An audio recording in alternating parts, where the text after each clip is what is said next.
Now, some challenges for you. Jot these down. I'm going to go through them very quickly now as we rush to a conclusion here in about 13 minutes.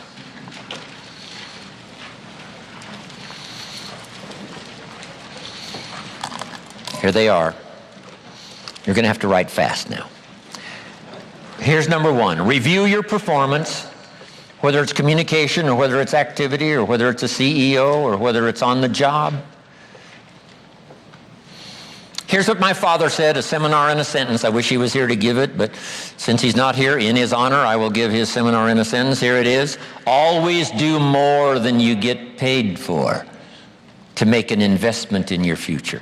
Now, some unions would argue with us on this, but that's my papa's seminar in a sentence. Always do more than you get paid for to make an investment in your future.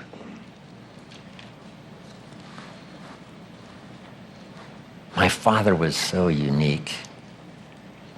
Papa said if it's raining, you can't fix the roof. If it isn't raining, it doesn't need to be fixed.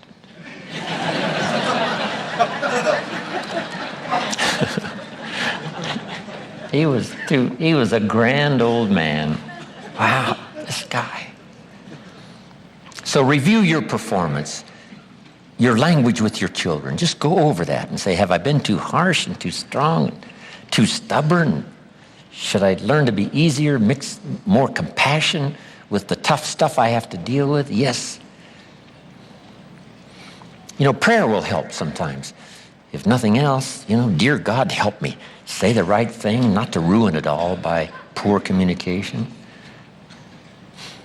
Here's the next on my list. Face your fears. I don't know what challenges you might have in going over the stuff we've been going over in terms of amending your philosophy or going back and, redoing some stuff that you might have messed up. But face all your fears. That's how you conquer them. Don't dismiss them, just face them. Say, here's what I'm afraid of. I wonder what I could do to change that. Here's the next one. Exercise your willpower to change direction. You don't have to keep doing what you've done the last 6 years if it's not yielding you the benefits you want. In the seminar I do for Jerry, my mentor helped me to review the last 6 years so I wouldn't repeat those errors the next 6. See, if you're a goose, you have no choice to do the next 6 like you did the last 6. But if you're not a goose, here's what you can do. Pick a new destination and start going that way. You say, well, I've done this for the last 2 years. I'll probably have to do it another 2. And the answer is no, not in a million years. Now, you can change one little degree at a time, or if you want to, you can revolutionize the whole thing. Who says you couldn't revolutionize the whole thing in a week's time and start a brand new direction that will most assuredly help you arrive in a brand new place a year from now, 3 years from now? No telling 5 years from now where you could arrive. Use your willpower to start the process. Just willpower to change a little or change a lot. Anybody can change. You don't have to repeat last year. Clean up the errors. Invest it now in the next year. Watch it make the difference. Here's the next one that's important. Parents have to do it. We ask our kids to do it, but we've got to do it. Admit your mistakes. Sometimes you have to admit them to others. Here's some of the best words in the English language. I'm sorry. The reason why those are good words is because it could start a whole new relationship. It could start 2 people going in a whole new direction. I'm sorry. Simple, easy. Not easy, but if you get this done, the turnaround can be dramatic. The early years can be big in payoff. And here's the big one. Admit your mistakes to yourself. You don't have to babble about them to everybody in the neighborhood. But it doesn't hurt to sit down and have a conversation with yourself and say, there's no use kidding myself. Here's where I really am. I've got pennies in my pocket and I got nothing in the bank. That's what I said after the Girl Scout left my door. I had a conversation with myself. And I said, I don't want this to happen anymore. Next, refine your goals. I don't know what ambitions you've had up until now, but this weekend would be a good time to start the process. We're going to talk about our goals workshop before our session is over this weekend. Maybe that will help stimulate you to set some higher goals, reach for some higher purpose, go for something beyond what you thought you could do. By the time this weekend's over, you might double, triple, quadruple the amount of goals, purpose, all the things you think you can accomplish. You could multiply that by 10 by the time we finish here on Sunday. Here's the next one, believe in yourself. Yes, you got to believe in God, and you got to believe in the community, and you've got to believe in the possibilities. You've got to believe in the economy. You've got to believe that tomorrow can be better than today. But here's the big one, believe in yourself. There isn't a skill you can't learn. There isn't a discipline you can't try. There isn't a class you couldn't take. There isn't a book you couldn't read. If it's written in some other language, you just get it translated and read it. Here's the next one. Ask for wisdom. This is communication of the highest source. Ask for wisdom. Ask for wisdom that creates answers. Ask for the wisdom that creates faith to believe things are possible.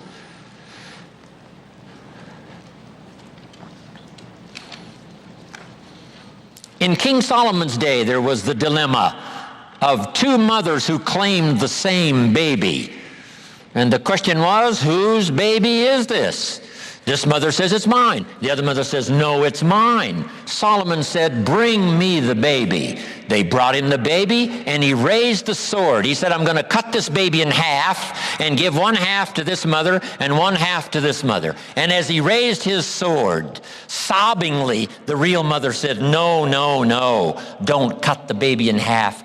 Give it to her, who was not the real mother. Solomon says, now I know who's the real mother. See, that is so wise. And the moment was such drama. But Solomon, the wisest of the wise, knew what to do to settle the deal.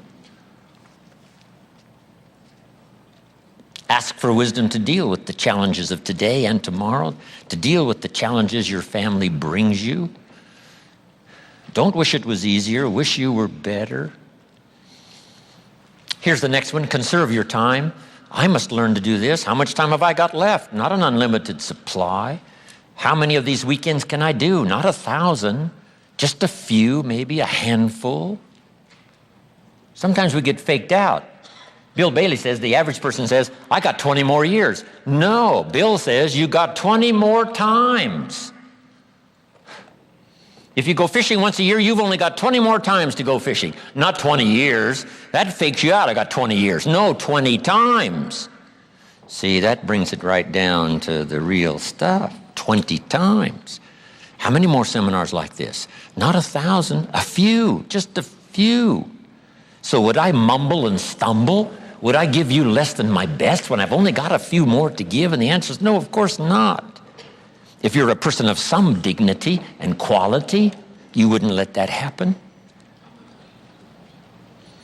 Next, invest your profits. We're going to talk now about this before the weekend is over on financial independence. And I'm going to give you some excellent advice. Here was one of the philosophies Mr. Schoaf gave me, along with Mary Kay. Here's what he said. Profits are better than wages. Wages make you a living. Profits make you a fortune. Mary Kay and I went for that. Wow. Could we start earning profits while we're making a living? The answer is yes. I went berserk.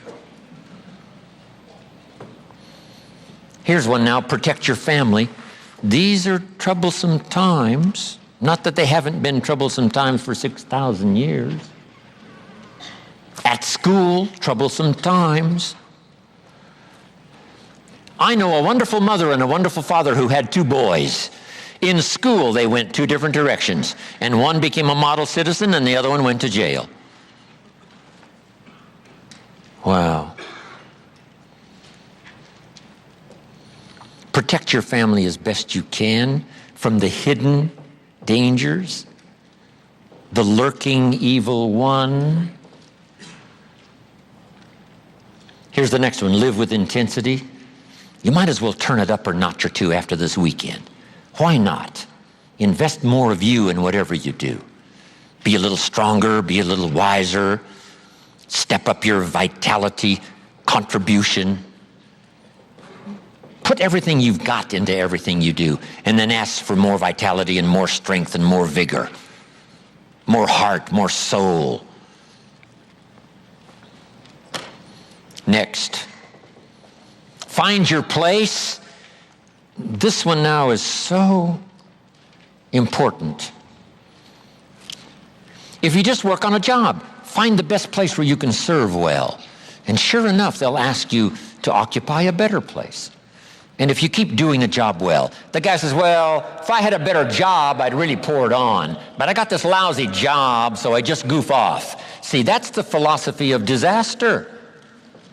So you've got a lousy job. Do the very best you can. That's your best way out, is not to do less than you could, but to do the best you can.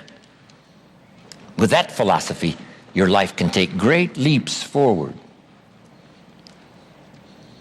Here's a Bible phrase that says, if you work on your gifts, they will make room for you. They'll make a place for you. Here's the next one.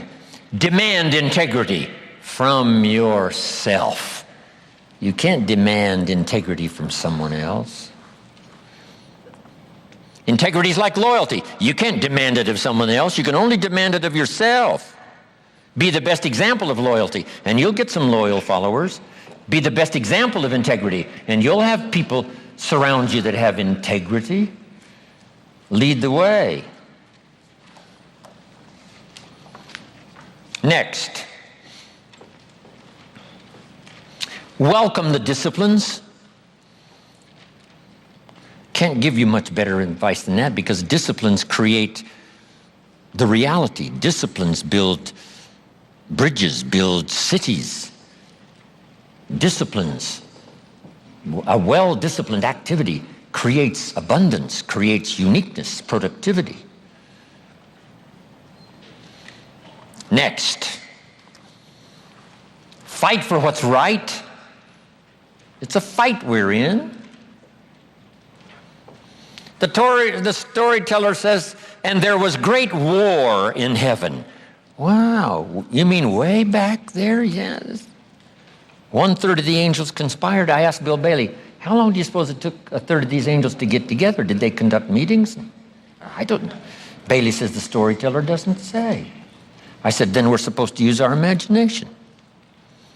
I don't know. But it does say finally the great war occurred, and the 2/3 prevailed and the 1/3 lost.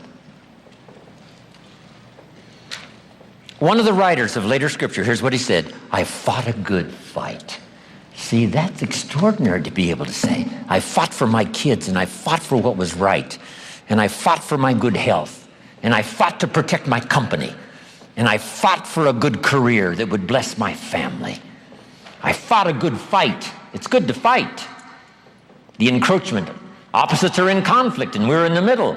And if you want something valuable, you got to fight for it.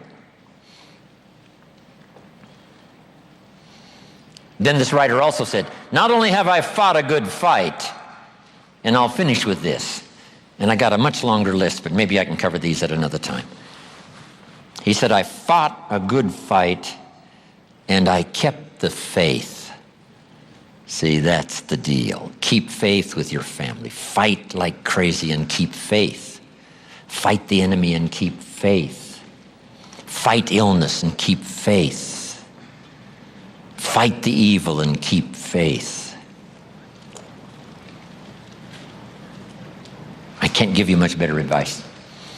So thank you very much for your attention. I appreciate it.